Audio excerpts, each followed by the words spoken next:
వాక్యం నుండి ఒక చిన్న లేఖన భాగాన్ని మనం ధ్యానం చేసుకున్న తర్వాత స్తుతి ఆరాధనలోనికి వెళ్దాం. యోహాను సువార్త 1వ అధ్యాయము 46-47 వచనాలు అందరం కలిసి చదువుకుందాం. Gospel of John chapter 1 verses 46 and 47. 46-47 వచనాలు. అందుకు నతనయేలు, నజరేతులో నుండి మంచిదేదైనా రాగలదా అని అతనిని అడుగగా, వచ్చి చూడుమని ఫిలిప్పు అతనితో అనెను. యేసు నతనయేలు తన యొద్దకు వచ్చుట చూచి, ఇదిగో ఇతడు నిజముగా ఇశ్రాయేలీయుడు, ఇతని యందు ఏ కపటమును లేదని అతని గూర్చి చెప్పాను. చిన్న ప్రార్థన చేసుకుందాం. పరిశుద్ధ ప్రేమ కలిగిన తండ్రి, నీకు స్తోత్రాలు. దివ్యమైన నీ లేఖన భాగాలను బట్టి నీకు వందనాలు చెల్లించుకుంటున్నాం ప్రభా. నీ వాక్యము నా పాదములకు దీపము, నా త్రోవకు వెలుగని 119వ కీర్తనలో వ్రాయబడినట్లుగా మా జీవితాలలో మేము ఏ మార్గంలో నడవాలో నీ వాక్యము మాకు బోధించేది కనుక వందనాలు. మాతో ఈ రాత్రికాల సమయంలో మాట్లాడండి. నన్ను మీ సిలువ చాటును మరుగుపరిచి కేవలము మీ నోటి బొరుగా వాడుకొనమని యేసునామమున ప్రార్థిస్తున్నాము తండ్రి, ఆమెన్. ఇప్పుడు మనం చదువుకున్న 2 వచనాల్లో మనకు 3 వ్యక్తులు కంప్లీట్గా కనబడుతున్నారు. ఒకటి ఫిలిప్పు, రెండవది నతనయేలు, మూడవది యేసుక్రీస్తు ప్రభు. సో 3 వ్యక్తులకు మధ్యలో జరిగిన ఒక చిన్న కాన్వర్జేషన్, లేకపోతే వారి మధ్యలో ఉన్న ఒక చిన్న సంభాషణ, చిన్న అనుభూతిని వాక్యంలో మనం గమనిస్తున్నాం. But there are so many lessons that we can learn from these 2 verses. 2 వచనాల నుండే చాలా ఆధ్యాత్మిక పాఠాలు మనం నేర్చుకోగలం. మొట్టమొదటిగా 46వ వచనం. అందుకు నతనయేలు, నజరేతులో నుండి మంచిదేదైనా రాగలదా అని అతనిని అడుగగా, వచ్చి చూడమని ఫిలిప్పు అతనితో చెప్పిన. ఇక్కడ ఫస్ట్ 46వ వచనంలో ఫిలిప్పు అనే వ్యక్తికి, నతనయేలు అనే వ్యక్తికి, ఇద్దరికి మధ్యలో జరిగిన ఒక కాన్వర్జేషన్, సంభాషణ చూస్తున్నాం. నతనయేలు ఫిలిప్తో అంటున్నాడు, నువ్వు నజరేతు గురించి గొప్పగా చెప్తున్నావు, నజరేతులో నుండి యేసు ప్రభు వచ్చారని, ఆయన మెస్సియా అని నువ్వు చెప్తున్నావు ఫిలిప్. కానీ నజరేతులో నుంచి అసలు మంచిదై ఏదైనా వస్తుందా అంటే, ఐ హ్యావ్ బీన్ వెయిటింగ్, నేను కనిపెట్టి చూస్తున్నాను, కానీ నువ్వు చెప్తున్న దాన్ని బట్టి నాకు నిజంగా నజరేతులో నుంచి మంచిది ఏదైనా వస్తుందా లేదా అనే ఒక అనుమానం ఉంది. అంటే తన స్నేహితుడైన ఫిలిప్ అంటాడు, నువ్వే వచ్చి చూడు, యూ కమ్ అండ్ ఎక్స్పీరియన్స్. ఫిలిప్పు ఇక్కడ మనందరికి ఒక పాఠం నేర్పిస్తున్నాడు. అదేంటంటే, మన స్నేహితులకు ప్రభువును గురించి మనం చెప్పడం కాదు, వాళ్ళని ఇన్వైట్ చేయాలి. మీరు వచ్చి చూడండి ఒకసారి, యేసు ప్రభు యొక్క శక్తి ఏంటో, ఆయనలో ఉన్న గొప్పతనం ఏంటో మీరు రుచి చూడండి. ఎందుకంటే మీరు రుచి చూస్తే మీకే అర్థమవుతుంది. నేను తిన్న ఆహార పదార్థం ఇలా ఉంది అలా ఉంది. కొంతమంది చూడండి, తినేసిన తర్వాత వేరే వాళ్ళని ఊరిస్తూ ఉంటారు, ఇంత బాగా చేశారండి కర్రీ, ఇంత బాగుంది, ఇన్ని డిషెస్ పెట్టారు, ఇన్ని వంటకాలని. మనం ఎంత చెప్పినా అనుభవించిన, అనుభవపూర్వకంగా పొందుకున్న అనుభూతి అయితే వింటున్న వారికి కలగదు. ఇక్కడ ఫిలిప్ కూడా అదే పని చేస్తున్నాడు. నతనయేలుతో అంటున్నాడు, నువ్వు వచ్చి చూడు, you come and experience, first హ్యాండ్గా నీకు నువ్వే అనుభవం పొందుకో అని. యేసు ప్రభులో ఉన్న గొప్పతనం కూడా అదే. ప్రతి ఒక్కరూ ఆయనను అనుభవపూర్వకంగా తెలుసుకోగలరు. కులము, జాతి, మతము, ఏ వివక్ష లేదు, ఏ భేదము లేదు. అందరం దేవుని దగ్గరకు రావచ్చు. అందరినీ దేవుడు ఆహ్వానిస్తున్నాడు. అందరినీ ఆయన చేర్చుకుంటాడు. అందరినీ క్షమిస్తాడు. అందరికీ రక్షణ ఇస్తాడు. అందరికీ మోక్ష భాగ్యం ఇస్తాడు. అందరూ ఆయనకు దగ్గరగా వచ్చే కృపను, ఆయనకు సన్నిహితంగా జీవించే అనుభవాన్ని ప్రతి ఒక్కరికి ఇస్తాడు దేవుడు. కనుక సువార్త ప్రకటనలో యేసుప్రభుని ఎవరికైనా పరిచయం చేయడంలో మనం చెప్పాల్సింది ఏంటంటే, నేను చెప్తున్నా వినండి, ఇదే సువార్త అని చెప్పడం కాదండి. మీరు ఒకసారి రండి, ప్రభువును మీరు వ్యక్తిగతంగా తెలుసుకోండి. ఆయనలో ఉన్న శ్రేష్టత ఏంటో, ఆయనలో ఉన్న గొప్పతనం ఏంటో, ఔన్నత్యం ఏంటో మీరు పర్సనల్గా ఎక్స్పీరియన్స్ చేయండి. మీ జీవితంలో యెహోవా ఉత్తముడు అని రుచి చూచి తెలుసుకోండి అని మనం చెప్పగలిగితే, మన చుట్టూ ఉన్న వారు కూడా దేవుని దగ్గరకు వచ్చి దేవుని యొక్క గొప్పతనం ఏంటో తెలుసుకుంటారు. కొన్నిసార్లు ప్రాబ్లం ఏంటంటే, క్రైస్తవులు అని పేరు పెట్టుకున్న వాళ్ళు క్రీస్తుని సరిగ్గా వెంబడించకపోవడం ద్వారా వారు ఇతరులకి యేసే దగ్గరికి రండి అని చెప్పలేకపోతున్నారు. ఎందుకంటే ముందు వీళ్ళు రక్షణ పొందుండరు, ఇతరులు రక్షణ పొందాలనే భారం ఉండదు. అందుచేత వీరు బ్రతికే జీవితాన్ని బట్టి వారి చుట్టూ ఉన్న వ్యక్తులు యేసు ప్రభుని గురించి అంచనా వేసుకుంటారన్నమాట. ఏమనంటే, వీరు కూడా అబద్ధికులుగా, మోసగాళ్ళుగా, లేకపోతే అన్యాయస్తులుగా, స్వార్థపరులుగా ఉన్నారు కాబట్టి వీళ్ళు యేసుప్రభు కూడా ఇలాగే ఉంటారేమో, వీరు యేసుప్రభు చెప్పే బోధలు కూడా ఇలాగే ఉంటాయేమో అని కొంతమంది యేసుప్రభు పేరు పెట్టుకొని ఆయన మార్గాన్ని అనుసరించని వారి వలన దేవుని నామానికి కొన్నిసార్లు అవమానం జరుగుతుంది. కొంతమంది దేవుని దగ్గరికి రాలేకపోతున్నారు. మనం ఎవరికైనా సువార్త ప్రకటించేటప్పుడు చెప్పాల్సింది ఏంటంటే, నేను దేవుడు గొప్పవాడని రుచి చూశాను, నేనెన్నో మేళ్ళు పొందుకున్నాను, నేను ఆయన శక్తిని పొందుకున్నాను, నేను ఆయన కృప పొందుకున్నాను, నేను రక్షణ పొందాను, కానీ మీరు కూడా వచ్చి చూడండి, మీరు కూడా వచ్చి ఒకసారి ఎక్స్పీరియన్స్ చేస్తే మీకే తెలుస్తుంది కదా అని మనం పరిచయం చేయగలిగితే మన చుట్టూ ఉన్నవారు కూడా ప్రభువుని గురించి తెలుసుకుంటారు. ఇక్కడ నతనేలు అంటున్న మాట ఏంటంటే, నజరేతులో నుండి మంచిదేదైనా రాగలదా? ఒక ప్రశ్న. ఫిలిప్పును ఒక ప్రశ్న అడుగుతున్నాడు. చూడండి, ఎవరైనా స్త్రీలు ప్రెగ్నెంట్గా ఉంటే ఒక వర్డ్ వాడుతూ ఉంటారు ఇంగ్లీష్లో, అదేంటంటే ఎక్స్పెక్టింగ్ అంటారు. వీఆర్ ఎక్స్పెక్టింగ్ అ బేబీ అంటారు. మేము ఒక బిడ్డను త్వరలో బయటకు వస్తుందని ఒక బిడ్డ కొరకు ఎదురు చూస్తున్నాం. ఇక్కడ నతనీయేలు ఎక్స్పెక్టేషన్లో ఉన్నాడు. ఏంటా ఎక్స్పెక్టేషన్ అంటే, మెస్సియాను గురించిన ఒక ఎక్స్పెక్టేషన్. మెస్సియా ఈ భూలోకానికి వస్తారు, మెస్సియా ఈ భూమి మీదకి వస్తారు, ఆయన ఈ లోకంలో సంచారం చేస్తారు, మెస్సియా ఈ లోకంలో పుడతాడు అని ఒక ఎక్స్పెక్టేషన్తో నతనీయేలు ఉన్నట్లుగా కనబడుతున్నాడు. దేవుని బిడ్డలంగా మనం కూడా we must have good expectations. చూడండి, తల్లి గర్భంలో ఉన్న బిడ్డ నేడో రేపో లేకపోతే ఒక 9 నెలలు అయినాకైనా బయటకు రావాల్సిందే. ఎందుకంటే ఎక్స్పెక్టింగ్ అనే వర్డ్కి ఒకరోజు ఆ బిడ్డ, లోపల ఉన్న బిడ్డ, ఫామ్ అవుతున్న బిడ్డ, లేకపోతే తల్లి గర్భంలో పెరుగుతున్న బిడ్డ బయటకు వస్తుంది ఖచ్చితంగా. అలాగే విశ్వాస జీవితంలో కూడా దేవుని గురించి నువ్వు ఏదైనా ఎక్స్పెక్టేషన్, ఒక ఎదురుచూపు నీకుంటే నీ ఆశ తప్పకుండా ఒక దినము నెరవేరుతుంది. నతనీయేలు ఎదురు చూస్తూ ఉన్నాడు, ఎక్స్పెక్టేషన్తో ఉన్నాడు. అందుకే ఫిలిప్పుతో ఈ కాన్వర్జేషన్ చేశాడు. ఈ లోకంలో కొంతమంది మనకు కనబడతారు, అన్నిటి గురించి మాట్లాడడానికి ఇంట్రెస్ట్ ఉంటుంది, కానీ భక్తి అంటే పట్టదండి కొంతమందికి. భక్తి ఎందుకండి ముసలోళ్ళకి, అది భక్తి జీవితంలో చరమాంకంలో ఫైనల్ స్టేజ్లో ఉన్నవారికి భక్తి అవసరం, కానీ ఇప్పుడు ఎందుకండి భక్తి అని కొంతమంది భక్తిని గురించి కాన్వర్జేషన్ కూడా మొదలుపెట్టరు. ఒకవేళ మనం భక్తి గురించి ఏదైనా చెప్పడం మొదలు పెడితే మొహం తిప్పేసుకోవడం, లేచి వెళ్ళిపోవడం, లేకపోతే నాకు ఇంట్రెస్ట్ లేదండి, ఇంకేదైనా న్యూస్ మాట్లాడండి, లేకపోతే ఫ్యాషన్స్ గురించి మాట్లాడండి, రిలీజ్ అవుతున్న సినిమాల గురించి మాట్లాడండి, నెట్ఫ్లిక్స్ గురించి మాట్లాడండి, లేకపోతే అమెజాన్ ప్రైమ్ గురించి మాట్లాడండి, ఇవన్నీ మాట్లాడండి, కానీ దేవుడి గురించి మాత్రం నాకు చెప్పొద్దండి, ఎందుకంటే నాకు అంత ఇంట్రెస్ట్ ఉండదు, లేకపోతే నాకు దైవికమైన విషయాల్లో నాకు ఎలాంటి ఎక్స్పెక్టేషన్లు లేవు, దేవుడు అంటే భక్తి అంటే మనకి పట్టదు అనేవాళ్ళు కొంతమంది ఉన్నారు సమాజంలో. కానీ నతనీయేలు he was having an expectation about the Messiah. మెస్సియాను గూర్చిన ఒక ఎదురుచూపుతో, ఒక ఆసక్తితో కనిపెడుతున్నాడు. కాబట్టి ఫిలిప్పు కనబడగానే అడుగుతున్నాడు, ఫిలిప్పు, నజరేతులో నుండి మంచిది ఏదైనా వస్తుందా అని అనగానే ఫిలిప్పు మంచి జవాబు చెప్పాడు. వచ్చి చూడు నాయన, నువ్వు వచ్చి చూడు, యూ కమ్ అండ్ సీ అని అన్న తర్వాత యేసు ప్రభు దగ్గరికి రావడం జరిగింది. ఫిలిప్పు నతనీయేలును యేసయ్య దగ్గరికి తీసుకొచ్చారు. ఈరోజు నా ప్రశ్న ఏంటంటే, మీరు ఎవరినైనా యేసయ్య దగ్గరికి తీసుకొచ్చారా? యేసయ్య దగ్గరికి తేవడమేనండి మనం చేయాల్సిన. అలా తెచ్చి యేసయ్య దగ్గర పెడితే చాలు. వాళ్ళని ఆశీర్వదించే బాధ్యత, రక్షించే బాధ్యత, వారి హృదయ మార్పు బాధ్యత అన్నీ దేవుడే చూసుకుంటాడు. కొన్నిసార్లు మనం అనుకుంటాం, అంతా నేనే చేసేయలేవు. నువ్వంతా చేయక్కర్లేదు, నువ్వు చేయగలిగింది ఏదో నువ్వు చెయ్యి. ప్రభువు దగ్గరికి ఎవరినైనా నడిపించడం వరకు నువ్వు చేయగలిగితే అక్కడి నుంచి వాళ్ళని దేవుడు నడిపిస్తాడు, దేవుడు వాళ్ళని ముందుకు తీసుకెళ్తాడు. ఇక్కడ ఫిలిప్ ఒక మంచి పని చేశాడు. అదేంటంటే, తన స్నేహితుడైన నతనీయేలుని తీసుకొచ్చి యేసయ్య దగ్గరికి తీసుకొచ్చాడు.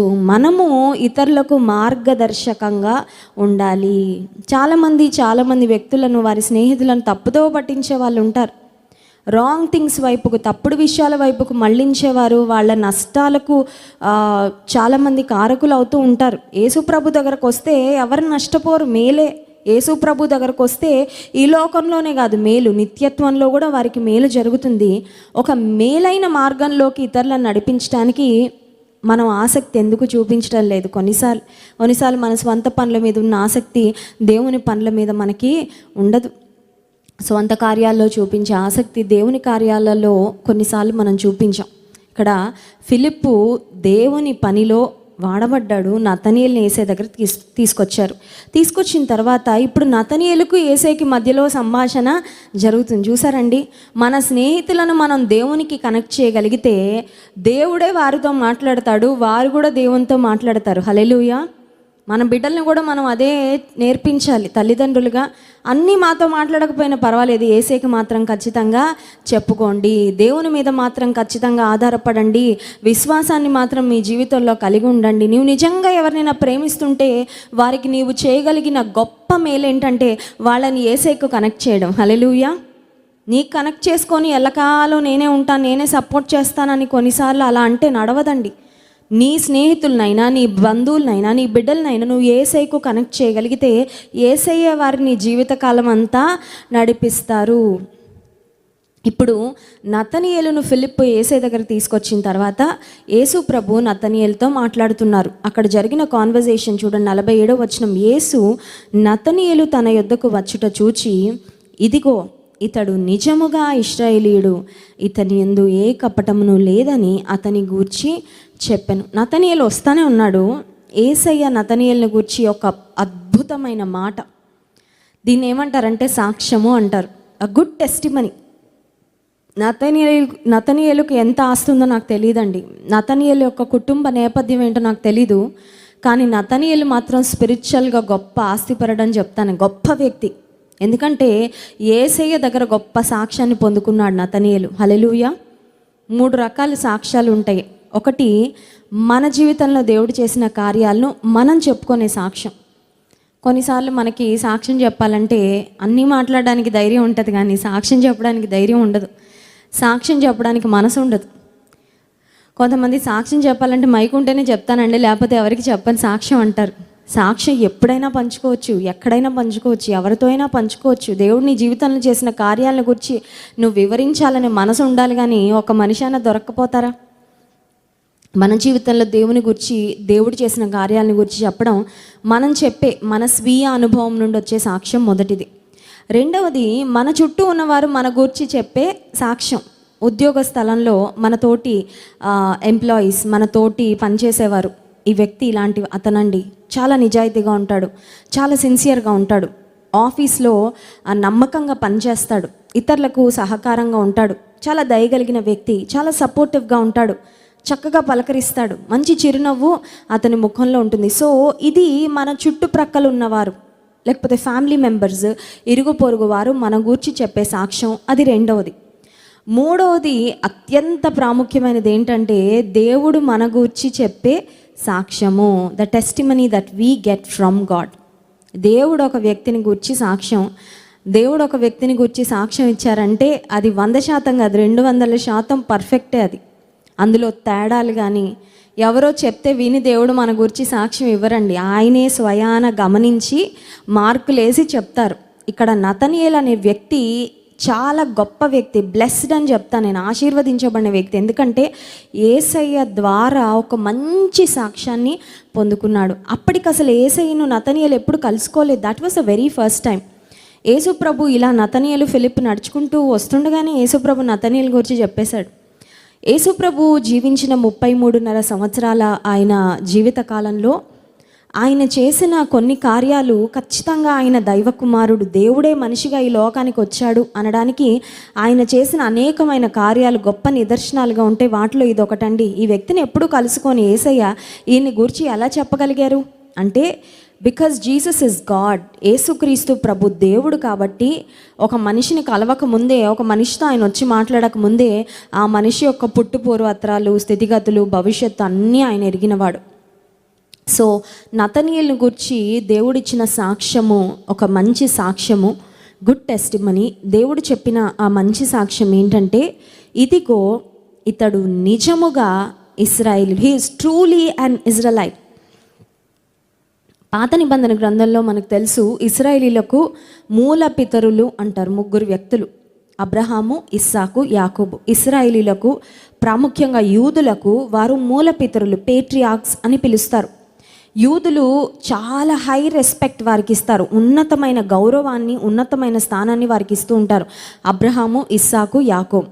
సో ఈ యాకోబు ఎబ్బోకు రేవు దగ్గర దేవునితో పెనుగులాడతాడు, నువ్వు నన్ను ఆశీర్వదిస్తేనే కానీ నేను నిన్ను వెళ్ళనివ్వను అని ఒక పట్టుదల, దేవుని ఆశీర్వాదం కావాలి అనే పట్టుదలతో యాకోబు ఎబ్బోకు రేవు దగ్గర పెనుగులాడినప్పుడు దేవుడు యాకోబును ఒక ప్రశ్న వేస్తారు. అదేంటంటే, వాట్ ఈజ్ యువర్ నేమ్, నీ పేరేంటి చెప్పు నాకు. దేవుడు యాకోబును ఆ ప్రశ్న వేయడంలో గల ఉద్దేశం ఏంటంటే, యాకోబు తన తండ్రికి ఒకసారి తన పేరును మార్చి చెప్పాడు, అబద్ధం చెప్పాడు. ఆశీర్వాదాలను పొందగోరి తండ్రిని అన్నను మోసగించే క్రమంలో తండ్రికి తన పేరును అన్న పేరుగా చెప్పాడు, ఏశావు అని చెప్పాడు. దేవుడు యాకోబును ఆశీర్వదించక ముందు అడిగాడు, ఇప్పటికైనా నువ్వు నిజం చెప్తావా, నువ్వు మారేవా, నువ్వు మారితేనే నీకు ఆశీర్వాదం వస్తుందని, నీ పేరేంటో చెప్పు ముందు అని దేవుడు అడిగినప్పుడు యాకోబు ఒప్పుకుంటాడు, అయ్యా నా పేరు యాకోబు. యాకోబు అనే పేరుకు అర్థము మోసగాడు, డిసీవర్, మోసగాడు అనే పేరు. నా పేరు మోసగాడే. నేను ఇప్పటివరకు మోసాలే చేశాను, మోసగించాను, నేను మా తండ్రిని మోసగించాను అబద్ధం చెప్పి. నా అన్న యొక్క ఆశీర్వాదాన్ని కూడా నేను మోసం ద్వారానే నేను తీసేసుకున్నాను. So my name is Jacob అన్న తర్వాత దేవుడు యాకోబును దీవించడంతో పాటుగా యాకోబు పేరును కూడా మార్చారు. చూడండి, ఆదికాండం 32వ అధ్యాయము 28వ వచనంలో ఆ మాట మనం గమనిస్తాం. జెనసిస్ చాప్టర్ 32 32వ అధ్యాయము 28వ వచనం. అప్పుడు ఆయన, నీవు దేవునితోనూ మనుషులతోనూ పోరాడి గెలిచితివి కనుక ఇక మీదట నీ పేరు ఇశ్రాయేలే కానీ యాకోబు అనబడదని చెప్పెను. దేవుడు మార్చేశాడండి యాకోబు పేరును. నీవు దేవునితో మనుషులతో పోరాడి గెలిచితివి. You have wrestled and you have triumphed. పోరాడే వ్యక్తివి మాత్రమే కాదు, గెలుపు కూడా పొందావు నువ్వు. అందుకని నీ బ్రతుకును మారుస్తున్నాను, నీ పేరును కూడా మారుస్తున్నాను. మోసగాడిగా బ్రతికావు, కానీ ఇప్పటి నుంచి నీవు యథార్థవంతుడుగా బ్రతకబోతున్నావు. అనేక మందికి ఆశీర్వాద కారణంగా నేను చేయబోతున్నానని దేవుడు యాకోబును ఇశ్రాయేలు అని మార్చాడు. యాకోబు నుండి వచ్చిన 12 గోత్రాలు, యాకోబు యొక్క సంతానం అంతటినీ మనం ఇశ్రాయేలీలు అని పిలుస్తుంటాం. ఇప్పుడు దేవుడు నతనీయులను గురించి యేసుక్రీస్తు ప్రభు చెప్తున్న ఒక సాక్ష్యం, ఒక మంచి మాట ఏంటంటే, ఇతడు నిజముగా ఇశ్రాయేలీయుడు. He is truly an Israelite. ఇంకొక మాట, ఇతని యందు ఏ కపటమును లేదు. There is no deceitfulness. ఇతనిలో మోసం లేదు, ఇతనిలో కపటము లేదు. ఈ రాత్రి ఒకవేళ దేవుడు మన గురించి ఒక సాక్ష్యం చెప్పాలంటే ఒక్క మాటలో, ఇప్పుడు చూడండి, ఇతని గురించి 2 మాటలు వేసాయి అన్నారు. ఒకటి, నిజముగా ఇశ్రాయేలీయుడు. రెండవది, ఇతని యందు ఏ కపటము లేదు. ఒకవేళ ఈ తరంలో, ఈ కాలంలో మన గురించి ఒకవేళ ఏసే ఇలాంటి సాక్ష్యం ఇవ్వాల్సి వస్తే, ఇతను నిజంగా నా బిడ్డ, నిజంగా నా శిష్యుడు, నిజంగా క్రైస్తవుడు, ఇతని యందు ఈమె యందు ఏ కపటము లేదు అనే సాక్ష్యాన్ని మనం పొందుకోగలమా? ఈ రోజుల్లో ప్రపంచంలో ఎక్కడ చూసినా కపటం కదండి, కపటం, యాక్టింగ్ ఎక్కువ అయిపోతుంది. బయటకి ఉండేది ఒకటి, బయటకి కనుపరుచుకునేది ఒకటి, అంతరంగంలో ఉండేది మరొకటి. కొంతమంది బయట చాలా రెస్పెక్ట్ఫుల్గా ఉంటారు, ఆ లోపల చూస్తే షాక్ అయిపోతాం. ఒకసారి ఒక యవనస్తురాలి సెల్ ఫోన్ నేను తీసుకొని చూస్తున్నాను. చెల్లెమ్మ నీ పరిస్థితి బాగాలేదు, ఒకసారి నీ సెల్ ఫోన్ ఇవ్వు అని అడిగితే ఆ చెల్లెమ్మ తన సెల్ ఫోన్ ఇస్తే తన సెల్ ఫోన్లో భయంకరమైన బూతు మాటలండి. I've never heard such words in my lifetime. అప్పటి వరకు నా జీవితంలో అలాంటి బూతు మాటలు, అంటే సినిమాలు చూడము, టీవీ కూడా మా ఇంట్లో చిన్నప్పటి నుంచి లేదేమో, ప్లస్ ఉన్న లొకాలిటీలో కూడా ఎప్పుడు అంత నీచంగా మాట్లాడే వర్డ్స్కి ఎప్పుడు ఎక్స్పోజ్ అవ్వలేదు నేను నా చైల్డ్హుడ్ నుంచి. ఆ అమ్మాయి సెల్ ఫోన్లో ఆమె కాన్వర్జేషన్స్లో భయంకరమైన బూతులు రాసింది. నేను అడిగాను, వాట్ ఈజ్ ఆల్ దిస్ అంటే, అవతల వ్యక్తి కూడా అలాగే మాట్లాడతాడు అక్క నాతో, అందుకని నేను కూడా అలాగే పెట్టాను. అంటే నీ స్నేహము, నీ సాంగత్యాలు, నీ సంభాషణలు, నీ స్టేటస్, నీ స్పిరిచువల్ స్టాండర్డ్ ఏంటో చూపిస్తున్నాయి. మనుషుడు లోపల నుంచి బయటకు వచ్చేవే అపవిత్రపరుస్తాయనే వాక్యంలో ఉంది. యేసే అంటున్నాడు నతనీయుల గురించి, ఇతనిలో ఏ కపటము లేదు. అంటే కపటమైన ప్రవర్తన లేదనమాట, కపటమైన మాటలు లేవనమాట, కపటమైన విధానాలు ఏమీ లేవనమాట. అందుకే అన్నాడు యేసయ్య, నిజముగా ఇశ్రాయేలీయుడు. ఈ రాత్రికాల సమయంలో నతనీయుల జీవితం నుండి మనం నేర్చుకోవాల్సిన ఆత్మీయ సత్యం ఏంటంటే, నతనీయులు తన జీవితంలో ఒక మంచి ఎక్స్పెక్టేషన్తో బ్రతికాడు. యేసుప్రభుని కలుసుకున్నాడు, అతని ఎక్స్పెక్టేషన్ ఫుల్ఫిల్ అయింది. దేవుని నుంచి ఒక మంచి సాక్ష్యం పొందుకున్న తర్వాత ఆ తర్వాత కాన్వర్జేషన్లో ఒక్క మాట చదువుకొని మనము ముగించుకుందాం. 49వ వచనం. నతనీయులు, బోధకుడా, నీవు దేవుని కుమారుడవు, ఇశ్రాయేలు రాజువు అని ఆయనకు ఉత్తరం ఇచ్చెను. నతనీయులు యేసుప్రభుని కలుసుకున్న తర్వాత నతనీయుల్లో ఒక గ్రహింపు వచ్చిందండి. యేసుప్రభు దగ్గరకు వచ్చి వెళ్ళిపోలేదు ఊరికే. చాలామంది మందిరానికి వస్తారు, అలా వచ్చి అలా వెళ్ళిపోతారు. ఎలా వచ్చారో అలా వెళ్ళిపోయే వాళ్ళు కూడా కొంతమంది ఉంటారు. కొంతమంది అమ్మ కోసం వచ్చేవాళ్ళు ఉంటారు, కొంతమంది గర్ల్ ఫ్రెండ్ కోసం వచ్చేవారు ఉంటారు, కొంతమంది ఎవరో బలవంత పెడితే వచ్చేవాళ్ళు ఉంటారు, కొంతమంది అమ్మో వారం అంతా దేవుడు కాపాడడేమో అనే భయంతో వచ్చేవాళ్ళు ఉంటారు మందిరానికి. అలాంటి వాళ్ళు వచ్చిన స్థితిలోనే వెళ్ళిపోతారు. యేసు ప్రభుని నిజంగా కలుసుకున్న, యేసు ప్రభుతో ఒక సంభాషణ, యేసు ప్రభు స్వరాన్ని విని వాళ్ళ హృదయాల్లో భద్రపరుచుకున్న ఆ మాటలు, ఆయన శక్తిని, ఆయన ప్రభావాన్ని మోసుకొని వెళ్ళే స్థితి ఉండదండి చాలామందికి. కానీ నతనయేలు యేసు ప్రభును భౌతికంగా చూడడం మాత్రమే కాదు, కానీ his encounter with Jesus was life changing. యేసు ప్రభుతో అతను కలిగిన ఈ సంభాషణలో దేవుని గూర్చిన ఒక ప్రత్యక్షత, ఒక వెలిగింపు పొందుకున్నాడు. ఈ రాత్రికాల సమయంలో నా ప్రశ్న ఏంటంటే, దేవుని దగ్గరకు నువ్వు ఎంతో కాలం నుంచి వస్తున్నావు, ఎన్నో సంవత్సరాల నుంచి క్రైస్తవురాలని చెప్పుకుంటున్నావు. చెప్పుకుంటే అయిపోము క్రైస్తవులం. క్రీస్తును అనుభవపూర్వకంగా తెలుసుకుంటే, క్రీస్తును అనుసరిస్తే, క్రీస్తును గూర్చిన ఒక ట్రూ అండర్స్టాండింగ్ అబౌట్ క్రైస్ట్, నిజంగా యేసుప్రభు ఎవరు, యేసుప్రభు నీ రక్షకుడని తెలుసుకున్నావా, యేసుప్రభు దైవ కుమారుడని గుర్తించావా, యేసై నీ పాపాల కొరకు చనిపోయాడు అని తెలుసుకున్నావా? నేను అంటున్నాడు, అయ్యా నీవు దేవుని కుమారుడవు, ఇశ్రాయేలు రాజు అని ఆయనకు ఉత్తరం ఇచ్చాను. ఇందాక నేను ఒక మాట చెప్పాను, ఎక్స్పెక్టేషన్. ఒక స్త్రీ ఎలా అయితే గర్భంలో బిడ్డ పడిన దగ్గర నుంచి బిడ్డ బయటకు వచ్చే రోజు కొరకు ఎలా ఎదురు చూస్తూ ఉంటుందో, ఒక స్పిరిచువల్ ఎక్స్పెక్టేషన్తో నతనయేలు ఉన్నాడు. మెస్సియాను చూడాలని, రారాజును చూడాలని, ఇశ్రాయేల్ యొక్క రాజును చూడాలని ఎదురు చూపుతూ ఉన్నాడు. దేవుడు ఆయన ఆశను తీర్చాడు. ఈ రాత్రికాల సమయంలో do you have godly expectations in your life? దైవికమైన ఎదురు చూపు నీ జీవితంలో ఉందా? వేటి కొరకు నువ్వు ఎదురు చూస్తున్నావు? వేటి కొరకు నువ్వు కనిపెడుతున్నావు? క్రీస్తు ప్రభుతో ఆ యథార్థమైన కనెక్షన్ నీకుందా? ఒకవేళ నీకుంటే యు ఆర్ బ్లెస్డ్. ఒకవేళ లేకపోతే థింక్ అబౌట్ ఇట్. యేసు ప్రభు దగ్గరకు అలా వచ్చి వెళ్ళిపోవడంలో గొప్పతనం లేదు, కానీ it's all about connecting your life with God. క్రీస్తు ప్రభుతో ఒక సత్సంబంధము, క్రీస్తు ప్రభుతో సన్నిహితంగా నడిచే అనుభవము, క్రీస్తు ప్రభువును గుర్చిన ఆ వెలిగింపు. Your mind has to get it.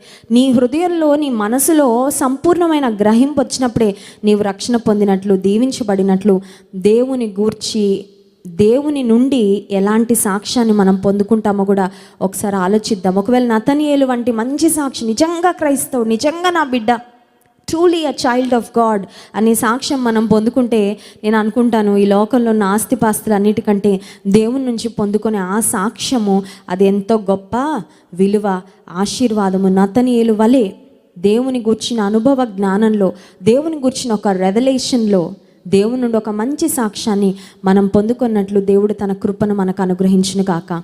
Amen. లేచి నిలబడండి, దేవుని స్తుతించి ఆరాధించుకుందాం.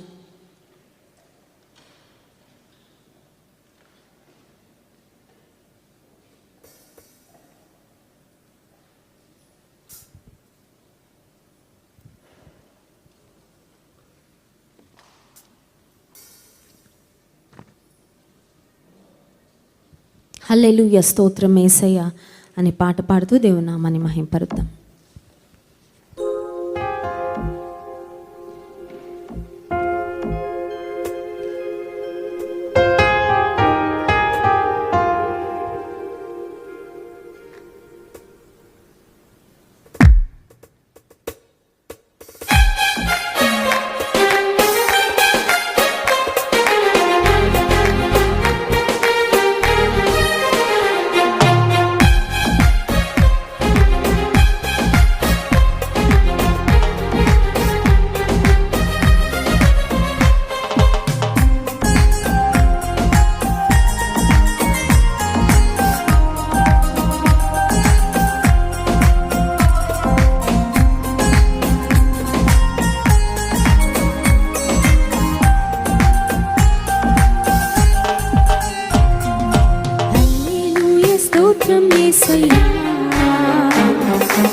హల్లెలూయా, స్తోత్రం యేసయ్యా, హల్లెలూయా, స్తోత్రం యేసయ్యా, హల్లెలూయా, స్తోత్రం యేసయ్యా, యేసయ్యా నీవే నా రక్షకుడవు, యేసయ్యా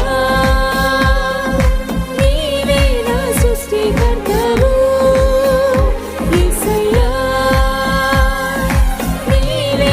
రక్షకుడవు, యేసయ్యా నీవే నా సృష్టికర్తవు. దరిచేర్చి ఆదరించుమా,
రూపివి సర్వాధికారివి ఓ యేసయ్యా.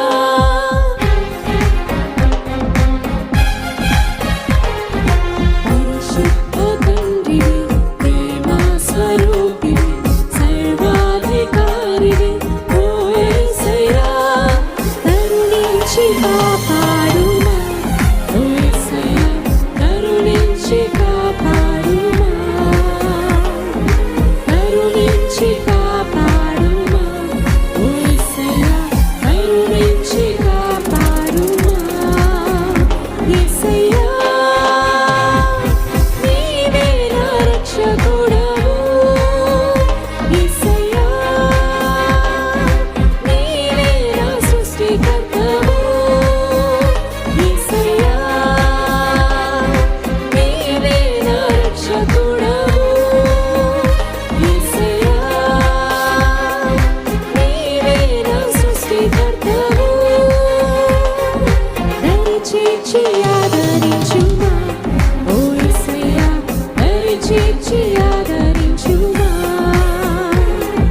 దయచేసి ఆదరించుమా ఓ యేసయ్యా, దయచేసి ఆదరించుమా.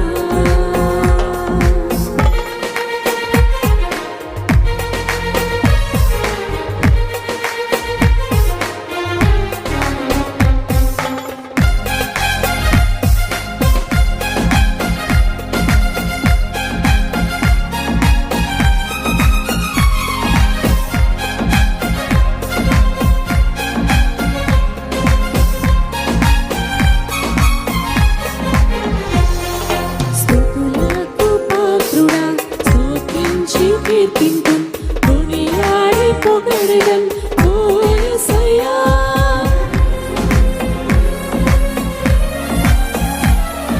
స్తుతులకు పాత్రుడా స్తుతించి కీర్తింతుం, కొనియాడి పొగడెదం ఓ యేసయ్యా.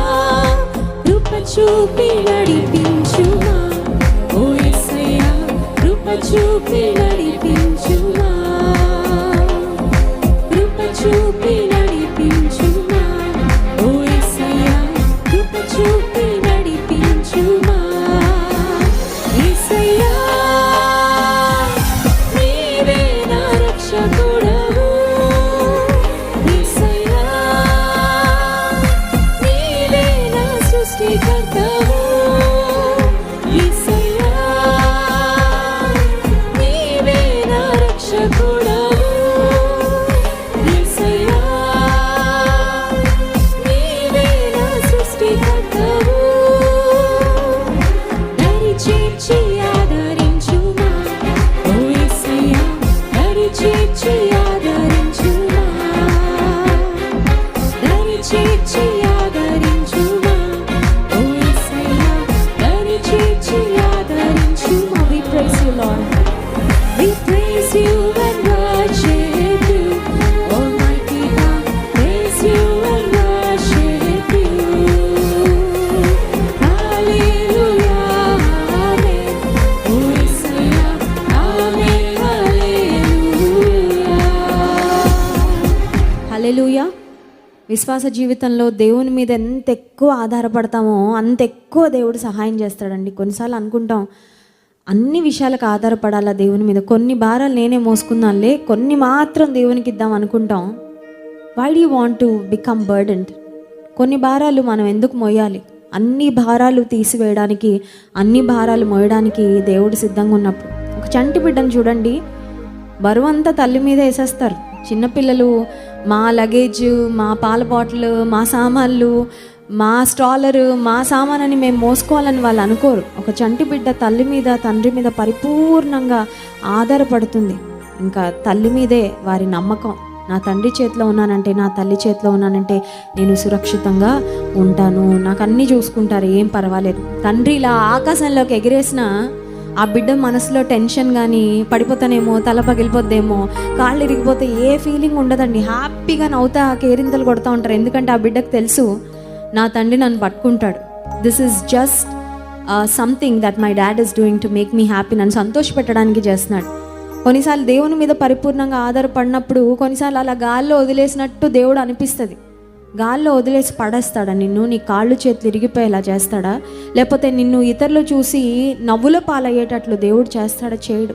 ఈ రాత్రికాల సమయంలో తల్లి వడిలో పవలించే బిడ్డవలే తండ్రి నీ వడిలో నేను ఒదిగి తినయ్యా, ఒక చంటి బిడ్డలా నీ మీద నేను ఆధారపడతాను, నా జీవితంలో నా ఆధారం నీవే.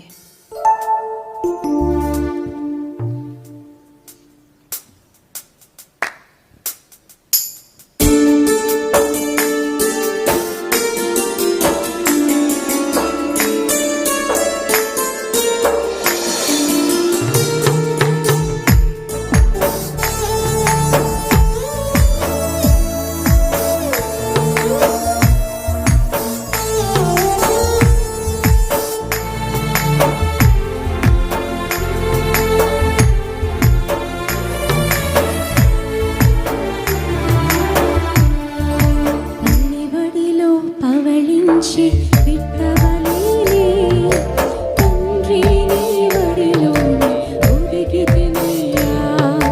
తల్లి వడిలో పవళించి బిడ్డవలే తండ్రి నీ వడిలోనే ఒదిగి తినయ్యా.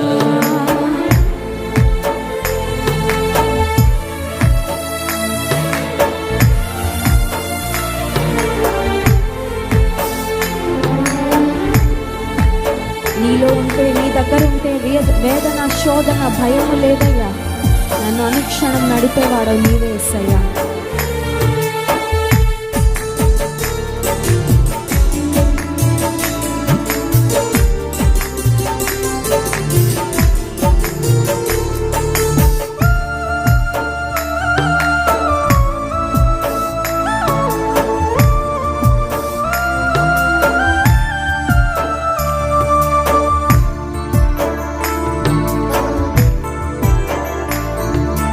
వేదన లేదు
అందరం కళ్ళు మూసుకొని 2 చేతుల ఆకాశం వైపు ఎత్తి ఏసైకి చెప్దామా? ఏసయ్యా, నా వయసు ఎంతున్నా ఒక చిన్న బిడ్డలా నీ చేతిలో ఒదిగిపోవాలని ఆశిస్తున్నానయ్యా.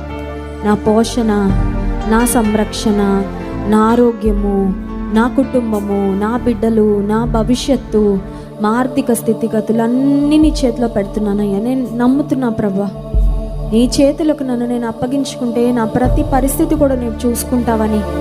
Lord, I surrender myself to you completely. మొత్తము నా పరిస్థితులన్నీ నీ చేతిలో పెడుతున్నానయ్యా. నీ చేతిలో ఒదిగిపోవాలని ఆశిస్తున్నా ప్రభువా. నీ చేతులకు, నీ సన్నిధికి నీకు దూరంగా ఉండి నేనేం సాధించలేను ప్రభువా. అన్నీ నీ చేతిలో పెడుతున్నాను. అన్నీ నువ్వే చూసుకో నాయన, అన్నీ నీవే చూసుకో ప్రభువా. యెహోవా ఈరే, అన్నీ చూసుకునే దేవుడు ఆయన. ఆధారపడగలవా ఉదయకాల సమయంలో? అందరం కళ్ళు మూసుకొని దేవాది దేవుని ఒక్కసారి మన ఆత్మీయ నేత్రాలతో చూస్తూ, ఆయన ఆత్మరూపిగా ఉన్నారు మన దగ్గర. ఆయనను ఆరాధించే ఆరాధికులు ఎక్కడ ఉంటారో ఆయన సన్నిధి అక్కడ ఉంటుంది. స్తుతి ధూపము ఎక్కడి నుంచి వెళ్తుందో అక్కడ దేవుని సన్నిధి ఖచ్చితంగా ఉంటుంది. ఆయన మన మధ్యలో ఉన్నారు. ఈ రాత్రి కాల సమయంలో చెప్దామా? నీ ఒడిలో, నీ కౌగిలిలో, వెచ్చని నీ కౌగిలిలో భద్రతనిచ్చే సురక్షితమైన, క్షేమకరమైన ఆశీర్వాదాలు ఇచ్చే నీ కౌగిల్లో ఒదిగిపోతున్నా ప్రభువా. తల్లి బడిలో పవళించే బిడ్డవలేనే, తండ్రి నీ బడిలోని ఒదిగితినే. అందరం గట్టిగా చెప్తాం. తల్లి బడిలో పవళించే బిడ్డవలేనే, తండ్రి నీ బడిలోని ఒదిగితినే. పరిశుద్ధ ప్రేమ కలిగిన తండ్రి, నీకు స్తోత్రాలు. ఈ రాత్రికాల సమయంలో మా బరువు, మా బాధ్యత అన్నీ నీకు అప్పగిస్తున్నామయ్యా. బరువులు, భారాలు మోసి అలిసిపోయాం ప్రవ్వా. కలత చెందున్నామయ్యా, విసిగిపోయి ఉన్నాం ప్రవ్వా. నిరాశ పడిపోయినామయ్యా. మా శక్తిని చూసుకొని అధైర్యపడిపోయాం ప్రవ్వా. ఈ రాత్రికాల సమయంలో నిన్ను చూస్తున్నాం ప్రవ్వా. మమ్మల్ని మేముగా ఉన్నట్టుగానే నీ చేతులకు అప్పగించుకుంటున్నామయ్యా. మమ్మల్ని నువ్వు నడిపించయ్యా. ఒక్క క్షణం కూడా మీరు లేకుండా మేము బ్రతకలేం ప్రభా. మా ఆరోగ్యాలు, మా కుటుంబాలు, మా ఆధ్యాత్మిక జీవితాలు, మా బిడ్డలు, మా భవిష్యత్తులు అన్నీ నీ చేతిలో పెడుతున్నాం ప్రభా. రేపేం సంభవిస్తుందో మాకు తెలీదు, భవిష్యత్తు ఎలా ఉండబోతుందో మాకు తెలియదు, కానీ అన్నీ నీకు తెలుసు కనుక ప్రభా, అన్నీ తెలిసిన నీ చేతులకు ఏమీ తెలియని మా భవిష్యత్తు నీ చేతిలో పెడుతున్నాం ప్రభా. మేము ప్రణాళికలు వేసుకోగలం, ప్రార్థన చేయగలం, కానీ కార్యాలు చేయగలిగిన వాడవు మీరొక్కరే కనుక స్తోత్రాలు. ఈ రాత్రి కలసము నీ చేతులకు అప్పగిస్తున్నాం. And we wait upon you with hope and expectation. ఒక నిరీక్షణతో ఎదురు చూస్తున్నాం ప్రభా. నీవు మా పక్షంగా చేయబోయే కార్యాలను కళ్ళారా చూసి నిన్ను ఆరాధించాలని, స్తుతించాలని, నీ కొరకు సాక్షార్థంగా బ్రతకాలని అద్భుత కార్యాలు చేయండి ప్రభా.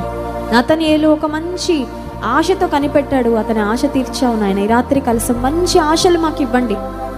ఆశలు లేవు ఇక జీవితంలో అన్న మోడుబారిన స్థితిలో ఎంతమంది ఉన్నారు, వారి జీవితంలో ఆశలు చిగురింప చేయండి ప్రభా. గొప్ప కార్యాలు చేయండి. ఈ రాత్రి కాల సమయంలో అమూల్యమైన వాక్య సత్యాలు మాకు వినిపింప చేయండి ప్రభా. నువ్వు మాట్లాడే దేవుడవయ్యా, నీకు స్తోత్రం. బలమైన నీ వాక్కుని రాత్రి కాల సమయంలో విడుదల చేయండి. నా వాక్కు, నా మాట అగ్ని వంటిది కాదని సెలవిచ్చావు ప్రభా. నీ మాట వెల్లడి అవుచు ఉండగా మా హృదయంలో ఉన్న చెత్తను, లోకమును, లోకాశలను, పాపమును, శరీరేచ్ఛలను దహించి వేయండి అయ్యా. శుద్ధ సువర్ణం వలె నన్ను మమ్మల్ని మార్చండి ప్రభా. గొప్ప ఉజ్జీవము మా ఆధ్యాత్మిక జీవితాలు మేము పొందుకోవడానికి సహాయం చేయండి. గొప్ప ఎదుగుదల మాకు ఇవ్వండి. గొప్ప విశ్వాస వీరులుగా మమ్మల్ని అందరిని తీర్చిదిద్దండి నాయన. మీ దాసుని మరుగుపరిచి బలమైన సందేశం ఈ రాత్రికాల సమయంలో మాకు అందించమని ప్రార్థన చేస్తూ, నీ సంఘము, నీ బిడ్డలు అయ్యా, నీవు రక్తం పెట్టి కొన్న నీ బిడ్డలు ఆయా ప్రాంతాల నుండి, ఆయా దేశాల నుండి, ఆయా పరిస్థితుల నుండి నాయన కనెక్ట్ అయ్యి ఈ లైవ్లో పాలు పొందుతూ ఉండగా వారందరికీ గొప్ప ఆశీర్వాదం, గొప్ప ఉజ్జీవమును, క్షేమాభివృద్ధిని మాటల ద్వారా కలుగ చేయమని ఘనత, మహిమ, ప్రభావములు మీకే చెల్లిస్తూ యేసుక్రీస్తు ప్రభువారి ఘనమైన అతి శ్రేష్టమైన నామంలో ఈ స్తుతి ఆరాధన ప్రార్థన మీకే సమర్పిస్తున్నాము తండ్రి. ఆమేన్.